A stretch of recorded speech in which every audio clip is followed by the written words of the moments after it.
Lesti, apa kabarnya? Baik, alhamdulillah Bu Vera. Waalaikumsalam. Oke, baik Ibu. Hari ini kita akan memulai percakapan observasi ya Bu ya. Iya. Nanti sebelumnya saya akan mengamati proses jalannya proses pembelajaran di kelasnya Ibu. Nah, tapi sebelumnya saya akan melakukan observasi dulu ya Bu ya. Adapun tujuan proses supervisi di kelas ini itu adalah untuk mengetahui evaluasi jalannya proses pembelajaran yang akan Ibu lakukan di kelas.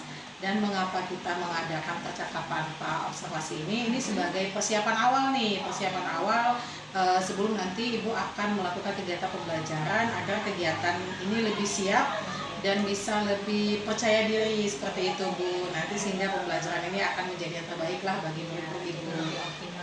Ya, saya akan mengajukan beberapa pertanyaan ya Bu ya terkait dengan pembelajaran ini, terkait dengan tujuan ini. Kira-kira nih menurut Ibu nih, apa sih tujuan pembelajaran yang akan kita capai? Oke.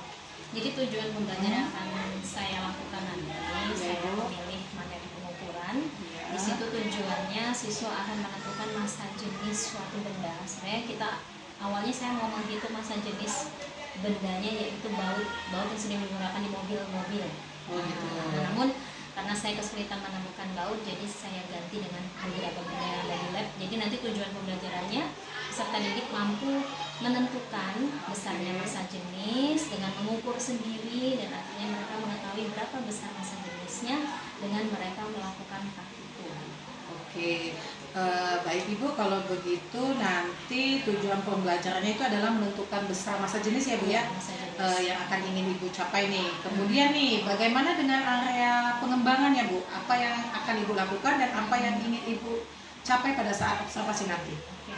Pada saat observasi nanti yang ingin saya kembangkan itu adalah di ranah pengetahuan dan kognitif dan psikomotorik terutama ya, dan itu juga tidak lepas yang sikap juga tetap saya amati di situ karena ini praktikum. Di sini nanti saya juga tetap mengamati bagaimana jalannya praktikum, keaktifan peserta didik gitu ya Bu ya. Nah, namun yang saya paling soroti di sini adalah pengetahuan dan keterampilan. Jadi nanti di pengetahuan saya harapkan peserta didik menjadi paham masa jenis itu apa. Karena mengukur masa jenis itu nanti yang akan saya lakukan itu dilakukan dengan mengukur beberapa jenis besaran, bukan hanya masa jenis saja. Sebelum dapat masa jenis karena harus mengukur masanya dulu, volumenya dulu. Kemudian dari ranah keterampilan, di sini saya mengharapkan peserta didik menjadi terampil, menjadi mampu menggunakan alat-alat ukur yang ada di laboratorium. Kemudian anak-anak bisa mengukur massa dan volume sehingga terakhir mereka juga mampu mengembangkan numerasi, kemampuan numerasi ya, hingga akhirnya masa jenis itu bisa didapatkan. Oke, baik Ibu, artinya nanti area pengembangan yang ingin dicapai itu adalah aspek pengetahuan dan keterampilan ya Bu ya. Oke, pada siswa. Oke Bu, sebelumnya itu nih saya juga ingin mendengar nih bagaimana rencana pembelajarannya atau rancangannya serta mungkin strategi pembelajarannya Ibu yang menggunakan model pembelajaran apa atau menggunakan metode pembelajaran apa saja. Iya. Jadi pada saat pelaksanaan nanti saya menggunakan model pembelajaran scientific learning, salah satunya adalah project based learning PBL ya. Oke, model pembelajaran PBL kemudian didukung dengan metode praktikum, kemudian diskusi, tanya jawab ya. Kemudian anak-anak juga akan presentasi nanti. Selanjutnya di sini juga saya akan mencoba mengembangkan pembelajaran berdiferensiasi. Meski di sini saya masih Bu Vera. Nanti yang akan saya gunakan pembelajaran diferensiasi ini, saya akan melakukan peserta didik itu sesuai dengan kemampuan daya pikir ya. Karena saya ini di situ nanti ada hitung-hitung, saya fokuskan ke anak-anak yang kemampuan berhitungnya akan saya kelompokkan berdasarkan kemampuan masing-masing. Ya.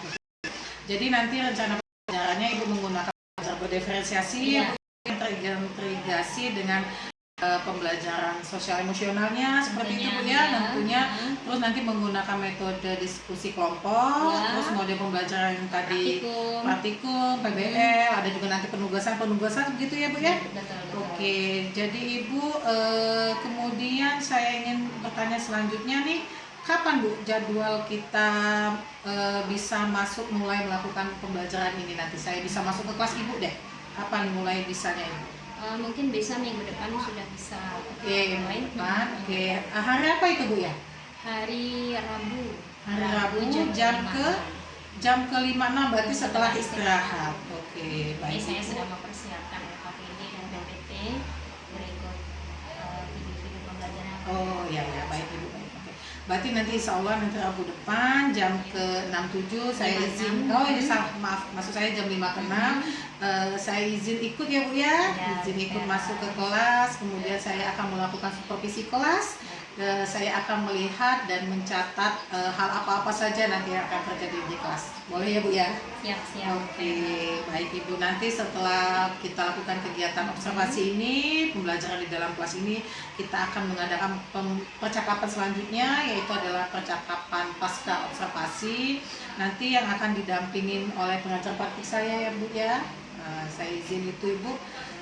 Baik Ibu, sebelum kita mengakhiri percakapan ini nih, ada tidak yang ingin Ibu sampaikan atau hasil dari percakapan kita ini apa?